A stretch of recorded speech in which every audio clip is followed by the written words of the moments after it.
Welcome to the TCG Compass podcast, presented by Amber Grading, a mostly weekly discussion on trading card games and the people who love them. How's it going, everybody? My name is Daniel, and I'm your host today, and I'm joined by my co-host, Mark. Hey there. On today's show, we're going to be talking about Magic the Gathering's newest set, Kamigawa Neon Dynasty. Yeah, we're going to talk about our initial impressions of the set, how it might impact formats overall, and what our favorite cards are from it. Yeah, exactly. So, after 17 years, Wizards of the Coast finally decided to go back to the plane of Kamigawa. It's revisiting some of the abilities like Channel, and then it's got some new ones like Reconfigure. Mark, what cards do you think out of this set are going to have the biggest impact on the game overall? On the game overall, I think that we're going to be looking at the lands, the channel lands specifically, as things that we'll see play all over the place. They have a very low opportunity cost since they function essentially like basic lands where they can just tap for 1 mana of their color with no realistic drawback other than being a non-basic land for the purposes of being targeted by Wasteland and that sort of thing. And then they're going to come with free abilities attached to them. So in constructed formats all over the place where that opportunity cost is truly minimal, I think we're going to see a lot of that, a lot of those all over the place, especially in places like EDH, Commander, right, where you've got access to a whole bunch of land slots, and this is going to be a really easy way to slide some extra spells into your final deck configuration. Yeah, it does seem like a very low opportunity cost. They almost remind me of the MDFCs from the last Zendikar set, but a little bit better because there's no drawback to entering the battlefield tapped or having to pay life for them to enter untapped. Exactly. Seems like some pretty powerful cards, but Reconfigure also seems like we shouldn't rule it out as a very powerful ability. I mean, there's always the drawback with auras or equipment being that you need to have a creature to equip them to, and if you top deck a equipment and the board is empty, it's a really bad draw. But this allows you to have an equipment, something you can make another creature better with, but it's also a creature on its own, and in most cases, it has all the abilities that you would be giving the equipped creature anyway. So it seems like they're kind of solving the problem in terms of a drawback that is normally associated with equipment. Do you think we're going to see any reconfigure cards in established formats like Modern, or do you think it'll stick to Standard or Commander? Well, it's a good question. I know that cubes, for example, are going to enjoy that a lot because it's going to give aggro decks the ability to modify their board to increase their board threats without actually overextending, because you have the ability to play them as creatures when they have targets and you can utilize them as equipment. You can give yourself a little bit of insurance against like a mass removal spell because it'll just drop off and then turn into a threat again. And there's certainly going to be valuable ones for constructed.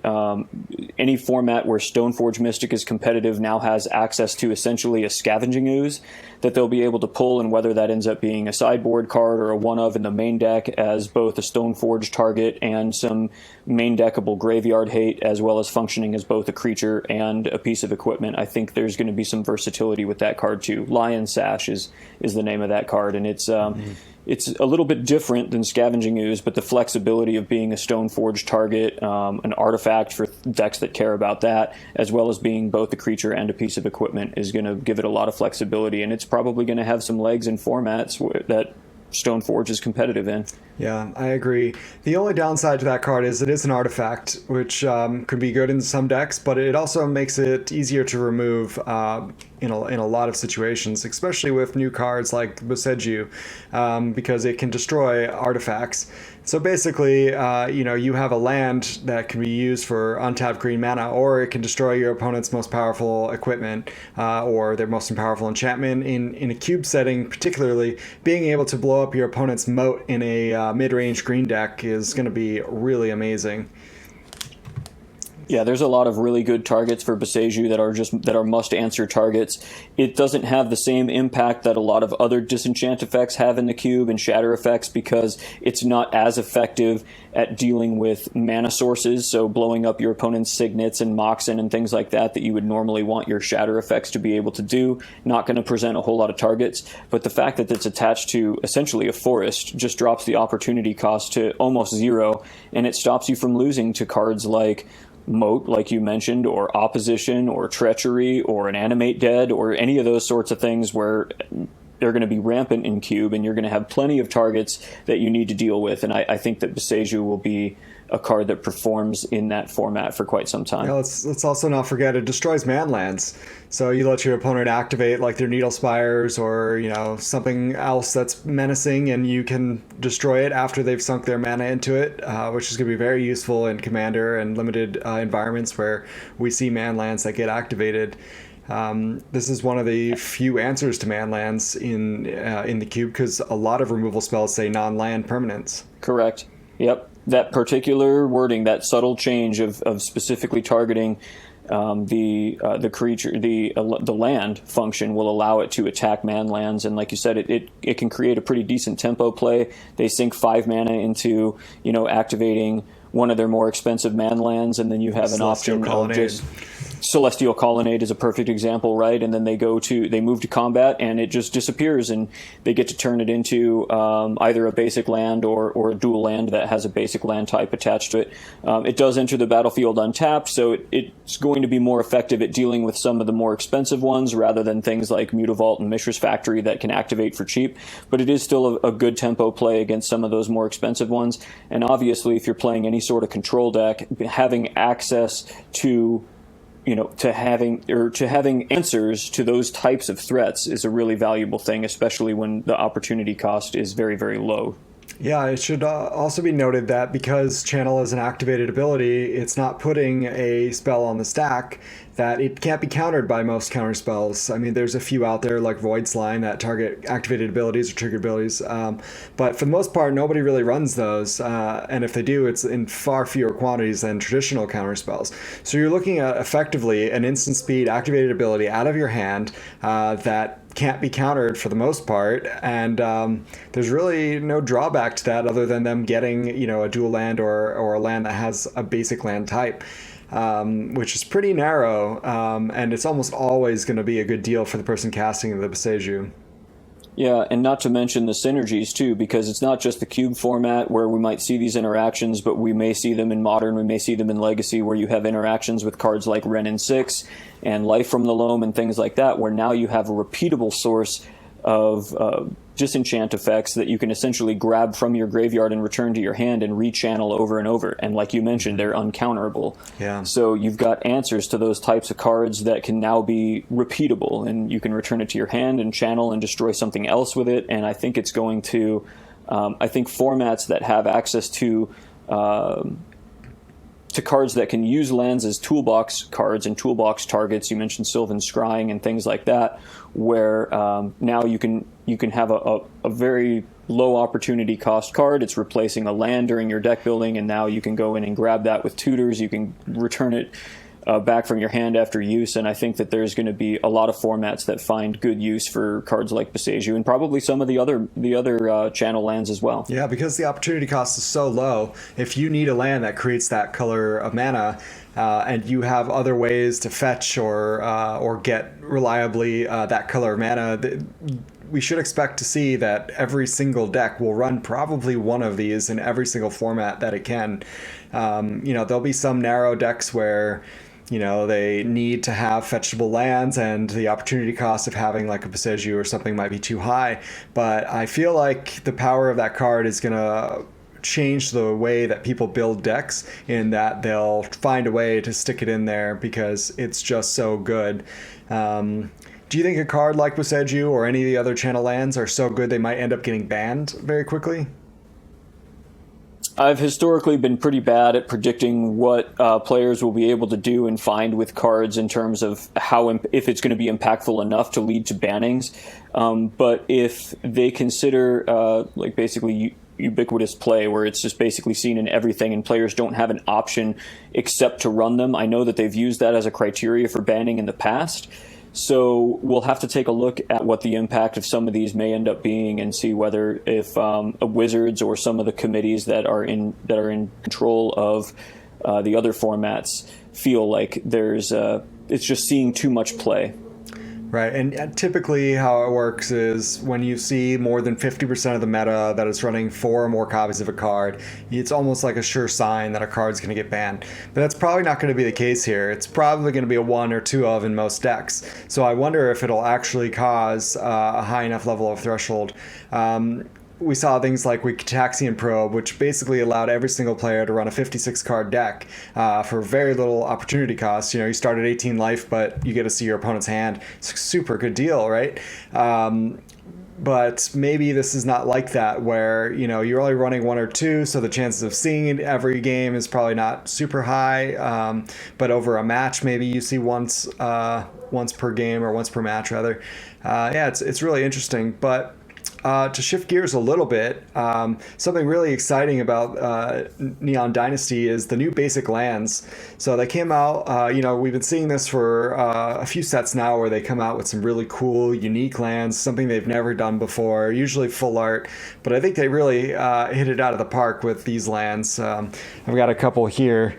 But I highly recommend going and looking these up. They're super cool. They've got, the kanji symbols on there for like Shima or whatever. But it looks like some really good old Japanese style art. I imagine that many cubes and commanders and just constructed players in general are probably going to want these lands. It looks like they're trending around $2 a piece right now, which seems a little high considering a pack is like $3 to $4. But I wouldn't be surprised if in the long term these lands held their value, especially the foiled ones. Yeah, they look great. And in all honesty, this is my favorite thing that came out of the new Kamigawa set. I love these lands, and I'm a huge basic land nerd. I have full art lands and promo lands of every type that I use for my selection of basics for my cube. And these will be some of the first ones that I grab out of my land box every time that I'm deck building. They are just fantastic looking. Yep, I did a pre-release last night, and from my experience, the most excitement was whenever somebody drew the one Kamigawa style land that they opened and they were able to actually play it. Or if a card allowed a player to fetch a land, they were always going and finding that one and putting it on the battlefield. So definitely did a great job with the design on these. And if nothing else drives sales of these boxes, it's going to be these lands, and they don't appear in every single pack. And then to make things even more interesting, there's a common version of them and then a less common version of them. So like there's a light style and a dark style. The dark style I think is like 1 in every 6 packs or something like that. The light is 1 in every 3. So it's going to be really interesting. And then of course there's the foils too, which I haven't seen anybody pull one, or I didn't last night rather. But that's going to be something to watch too, is the prices on those foils, because I imagine they're going to be pretty high, especially as a long-term hold. Yeah, these are going to be chase basics, the foil ones in particular, and I've seen some videos of people showcasing how they did the foiling on these cards online. I'm looking forward to seeing the foils that I'm getting in person and being able to look at them. But from everything that I've seen and the commentary that I've seen about them so far, people are really happy with the way that turned out, which is good news for Wizards because they don't always receive positive feedback when it comes to their foiling processes lately. So yeah. I'm glad to see that the treatment of these lands came out well and is being received positively. Yeah, so the foils I got last night have not started to curve yet, so it's a good sign. It looked like they might have a new style of foiling treatment. I know some cards are marked as that they are etched, but I am not entirely sure what that means yet. But yeah, it'll be interesting to see. But it looks like we're running up against the end of our time here. Was there anything else you wanted to add, Mark, before we let our listeners and viewers go? No, I mean, just there were a lot of good cards from this set that are worth exploring and looking into closely. So if you're a cube manager out there and there's something that piques your interest out of this set, don't be afraid to test it, because there's probably going to be a lot of hidden gems in this set. And it's definitely worth looking into and reading people's articles about it, because there's a lot to unpack with this set. And so read up on it, play the set in limited, and take a look at basically everything, because there's going to be a lot of good stuff that comes out of this set in the long run, I think. Yeah. Speaking of articles, I know you just posted your top 20 article for this set in terms of what cards are probably good enough for cubes or should be tested with cubes. Where can they find that and the rest of your content? Well, I've got links to it available on my Twitter bio if you follow me on Twitter at WTWLF123, or everything is over on MTG Salvation in the Cube subforum, where we've got single card discussion on everything that was spoiled from this set, as well as my article, which is available to look at. And again, like most of my articles, this is a top 20 spoilered countdown of my 20 favorite cards from the set for Cube, and there's a lot of good stuff to look at. So I think it's worth taking a look at that article, as well as articles from all of your other favorite content creators, and really looking into it, because there's a lot of differing opinions and there's a lot of really good stuff to take a look at. So consume as much content as you can. Absolutely, and I strongly recommend reading one of Mark's articles if you're trying to get into Cube, especially the ones about Cube construction and Cube theory. But to get in touch with us, see the episode description or head over to ambergrading.com/TCG Compass. We'd love to hear from you. That's been our show for today. Thanks for joining us on the TCG Compass podcast. I've been your co-host, Mark. And I've been your host, Daniel. We'll see you next time. This has been the TCG Compass podcast, presented by Amber Grading. Thanks for listening. You can find us at ambergrading.com/TCG Compass, at Amber Grading on Instagram, Twitter, or Facebook, or drop us an email, tcgcompass@ambergrading.com.